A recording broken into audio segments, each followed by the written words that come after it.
Welcome back to another episode of the Hardcore Casual with your boy, Base the Kid. As always, please like and subscribe, share with a friend, a colleague, a relative, an associate, an enemy, any and all in between. It's appreciated. Now, I was actually gonna do this last night when all the news broke. I was out, but then I figured, you know what? Let me sit on it a moment because I don't want to come out with the crazy conspiracy theories that I'm sure everyone else has sort of brought out there. So a few things have kind of come to light with regards to the Floyd Schofield situation, and yeah, I kind of want to talk about that a little bit. A couple other things just to sort of point out as well. Also, apologies to anyone who was waiting for a casual stream last night. I had some major internet issues, like my internet just collapsed. Don't know what happened with it, but yeah, I was unable to kind of do that before heading out. So I'm aiming to try and get something done on Thursday. Also on the channel, there should be 2 uploads a little later on today with predictions for fights on the card. I guess there's one less to do now, but yeah, with that being said, look, let's kind of get into it. So as I'm sure the entire boxing world knows now, that the greatest card ever created has dipped in quality a tiny bit since Monday. Basically, Floyd Schofield has withdrawn, or been withdrawn, we should say, on medical grounds against Shakur Stevenson. At the moment, we don't know who, if anyone, will be a replacement. From what I am hearing, like, Shakur will stay on the card and there will be a replacement. The name of Josh Padley seems to be the one that is likely to get the nod. I mean, look, if he stays ready, if he's near fight weight, cool. It's a great opportunity for him. But you know, there's not going to be any there won't be any specific person that's going to be able to replicate Floyd Schofield, or no one that's really going to be able to get ready for such a big opportunity in like 3-4 days time. Can he get in the, can they get in the country? You know, they're gonna have to get some expedited visas, you know, get the whole team together, whoever it may be. So that's a bit of a aggro. Maybe if I was, I don't know, it's weird because obviously, look, Shakur deserves to be on the card. Like, he had to miss out on one already due to injury. Now this time, I mean, I guess probably Joe Cordina's out there saying, oh, karma, like, you knocked me off the card, I didn't get to stay on it, and now, you know, the same thing happens to you.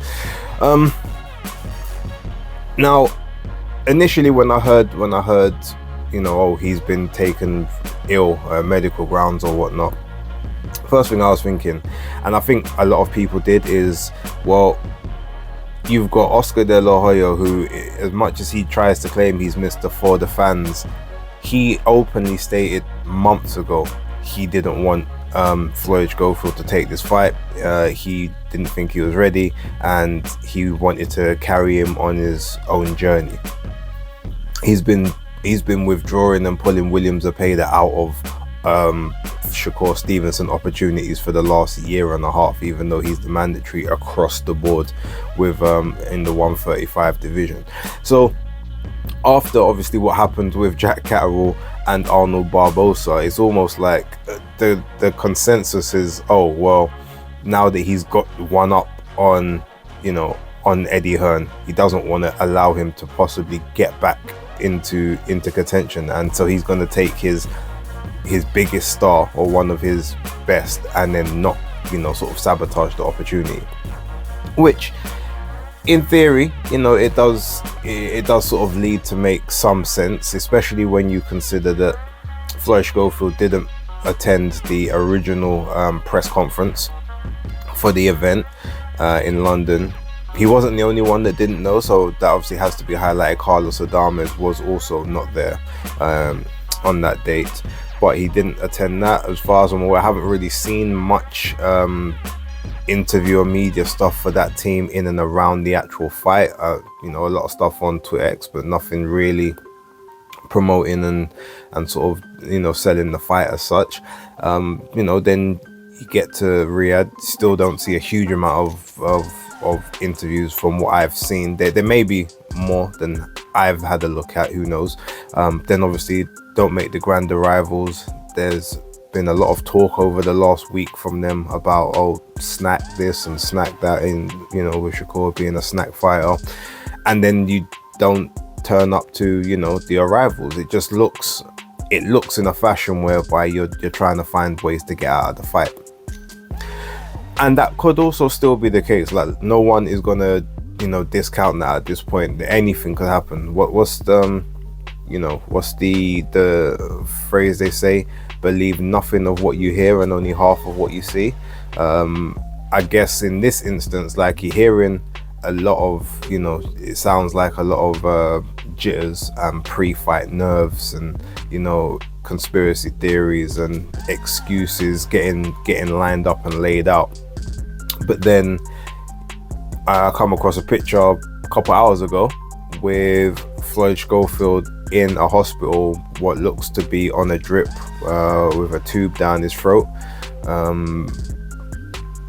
Not really knowing what to believe. I mean, the one thing I will say is I don't think that anyone in Saudi, any of the Saudi officials, the Saudi doctors or whatever, would be complicit in staging, an illness, or staging that recreation for, you know, just for the optics, and to allow that team to sort of bow out of this fight. Ultimately, you know, Floyd Schofield Jr. and Senior aren't big enough to be able to have the kind of money to orchestrate something like that.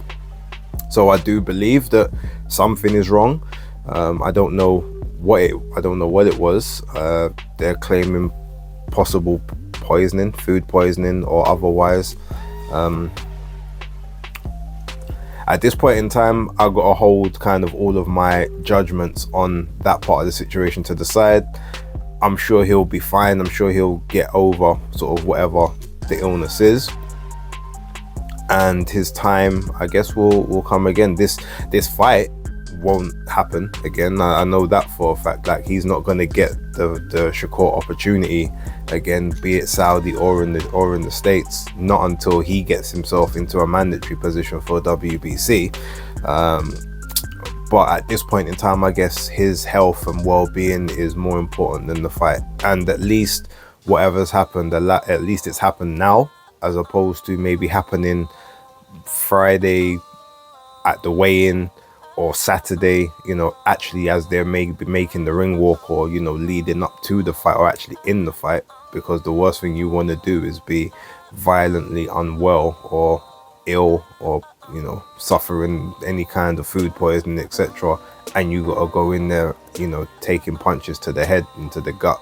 So yeah, look, I wish him a speedy recovery. I feel a little bad for Shakur Stevenson, although I can't lie, the selfish part of me would rather him not getting a replacement opponent at this point in time, because it's not a true representation or a true reflection of the fight we were going to see. Obviously, he's trained and been training for Floyd Schofield, or fighters like Floyd Schofield. I don't think any replacement is going to be the same. Therefore, yes, it might show his elite level IQ and being able to make adjustments, but I feel as if against Schofield, he was going to be a bit more action-packed, let his hands go, and, you know, try to put on a statement. Now, he still might put on a statement against another opponent, but it doesn't really lend credibility to, you know, oh, you know, you're this great boxer, you're this, you know, this great fighter, when the opponent in front of you is supposedly going to be substandard. Because ultimately, at this late juncture in the game, unless you had it in your contract, I'm either going to fight this guy or this guy, and they're both basically, you're training for both of them, the person they're going to put you in the ring with, they're not exactly going to find a killer for you, because the killer himself probably won't want to take the fight on such short notice and ruin their possible record as well. And on the other hand, you're going to be like, well, I didn't prepare, I didn't train for this, this isn't what I asked for. So it's a bit of an issue. I would much rather them not be on the card. But what I do know is, because the event itself is starting from like 4:30 in the afternoon, I said I'm gonna do a live stream for the entire thing, and I will. But on my platform that I actually stream from, you only get a 6-hour duration each time. So what that might mean for me is I'm going to have to split the stream into 2 parts, and that fight, him and the replacement, whether it's Josh Padley or whoever else, that may be the time in the in the stream where I cut the stream off and then restart the second half of the stream, because obviously that's not one of the fights that I was anticipating, and I'm probably gonna need some time to go off and rehydrate, refresh, and all that stuff. So it's a shame. It's a big shame, but it is what it is, I suppose. Speedy recovery to Floyd Schofield. I actually like Floyd Schofield as a fighter, so I want to see him come back, do well. I just hope that there's nothing else untowards, whether it's a sinister, someone has basically orchestrated this, or whether it is just an unfortunate event. I would just hope recovery for him, and ultimately feel bad for Shakur. He's gonna get hounded again, or look, another substandard opponent, etc., which is what they're gonna say. They would have said that about Scofield, had he beat him up in fashion as well. But all he can do is fight who's in front of him. So hopefully he can get this one out the way, and then you can get back onto another card. Well, we in February, like getting back out again, May, early to late May, early June. He needs to fight 3 times minimum this year. So hopefully you're getting back out then, May, June time, then possibly even again in September, October, maybe then again that final Saudi card in December as well. Shoot for four fights this year. If Paddy's going to be the first one, or whoever, let's assume you have a pretty early night. Like I said, May seems reasonable. May seems reasonable, and then from there go again the end of the summer, August, September time, then go again in December. I think that's fair. But that's kind of my thoughts on that. I'll leave that one there for the time being. Last quick thing I want to talk about.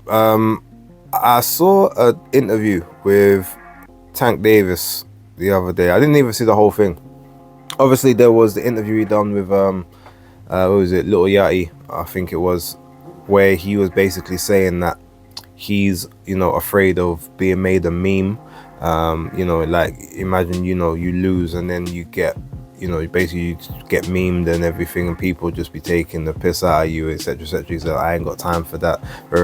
So that in itself, if you guys remember, I've said for years, like, basically Tank in his career ultimately is smoke and mirrors, and everyone's saying, oh well, he's the greatest XYZ, he's the best out, best in the 135, but he's not taking these fights, but he can pick and choose these fights. And I've said he don't want to take these fights. Now he confirmed it, basically by saying, well look, if I lose, people gonna be clowning me for years, and I can't do that. So that's why I can't lose to Lamont Roach. He obviously tried to frame it as Lamont Roach, but no, it's like, that's clearly your mindset in general. You are afraid of losing because the consequences for someone like you is gonna be, you're gonna take criticism. But that being said, I mean, look, the majority of boxers lose. Some get hounded more than others, maybe because of the way they act in and around the ring, but for the most part, you get you normally get maybe 2 weeks, if that, 2 weeks of clowning, and then people kind of move on to the next thing. Anthony Joshua got madly knocked out by Daniel Dubois back in September.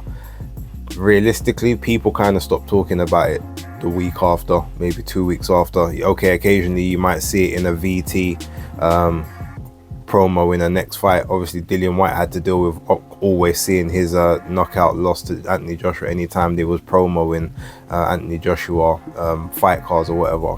But for the most part, the day-to-day like drubbing and all of that stuff and clowning, it stops. People move on to the next thing. But it just goes to show the mentality. And then he made statements about sometimes like it's how people come at you make me not even want to give them a fight or whatever. But how did Lamont Roach come at you? How did Rolly Romero come at you? Like, these guys Roach himself is like, look, I'm ready to fight Tank, but okay, he's coming up from a different weight class. Okay, I see where you get that, and you're like, oh well, I've fought him in the past, so I kind of know how he's coming. Ryan Garcia constantly was at your throat initially, before that fight sort of got made. He was at the throat, then he sort of calmed down a bit, then that fight got made, then bare stipulations and clauses on there. But then you're saying that, like, what has this guy done to deserve a fight? What has this guy done? And then you say that, but then it's a Hector Luis Garcia, it's a Lamont Roach, it's a Rolly Romero, it's a Isaac Cruz. Okay, that was last minute. That was like sort of a last minute replacement, but it's a Frank Martin. Like, what have these guys done to earn these shots? So you see all of that, and then it's funny because he said, he said something about Tio, like, I wouldn't, you see, he'd be doing this stuff like make me even not want to fight him. And then in the same breath said, but I would fight him. Now, I don't know if he meant, look, if he never said all of this stuff, I would fight him because that's a fight, or if he's saying, oh well, he's saying all this stuff make me not want to fight him, but like, I'll still give him the fight. I didn't quite understand how he was coming across with that, but yeah, it just, you can see a lot is unraveling right now in that sort of Tank circle. A lot of the people that used to be out there giving Tank the high praise and high volume, it's like even the fighters now. I saw Brian Norman Jr. come out, say some stuff. Obviously Terence Crawford's had a lot to say, but them two have had beef for a little while with Tank, with a lot of his tweet and deletes and whatever. But you're seeing others. I think Richardson Hitchens also said something as well, about Tank and how he operates. Obviously Devin Haney's been saying stuff. Shakur's now started to come out and say stuff, even though he's like, look, I want the fight, but I ain't gonna chase him. Keyshawn Davis is saying, look, I'm and he even came out and said, look, Lomo was calling you out 4 years ago. Like, he had to fight Teofimo because you didn't take the fight. Now that timeline's a little bit skewed, but ultimately he's right. Like, you calling out Loma, like Loma's ready to leave the game, and now you want to call him out for a fight, but he been calling you out, like, so people are cottoning on to the fact that Tank is not who they thought he was, and for some of them it's a hard pill to swallow. I've been telling people that for years, and there was good credible people in the boxing game that I know and respect that was trying to tell me that I was wrong, and that or that I was just being a Tank hater, etc, etc. Now them same people can't be found. Like, then they're literally either radio silence or their channels are gone. So at the end of the day, it's like, that's why as much as I may like certain fighters, like, until they've actually done the work officially, I don't really hold much people on that high esteem. Like Terence Crawford I hold in high esteem, Inoue I hold in high esteem, Usyk I hold in high esteem, because they've done the work. Like, they've done those tests. There's people that even they may not be where they were in my estimations before, but even people such as like Devin Haney, I still hold him in esteem because he went and took fights, against the odds. Shakur is another one that, he's got enough on the resume for me to say, okay, you're legit, but there is still a lot of work to be done, especially at 135.